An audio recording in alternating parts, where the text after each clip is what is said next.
Сыктывкаре открылся первый фирменный магазин знаменитого датского бренда «Эко». Все актуальные модели осенне-зимней коллекции 2011-2012 годов теперь доступны в современном торговом центре «Макси» на Октябрьском проспекте. В столице Коми «Эко» представляет как классические модели, так и обувь на каждый день для активного отдыха и путешествий.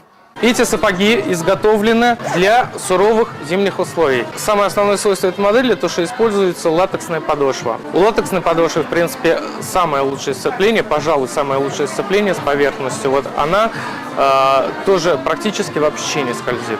«Эко» использует собственные уникальные технологии, благодаря которым обувь не промокает и защищает от ветра. Первый фирменный магазин «Эко» в Сыктывкаре несет большой вклад в экономическое развитие и состояние потребительского рынка в Республике Коми.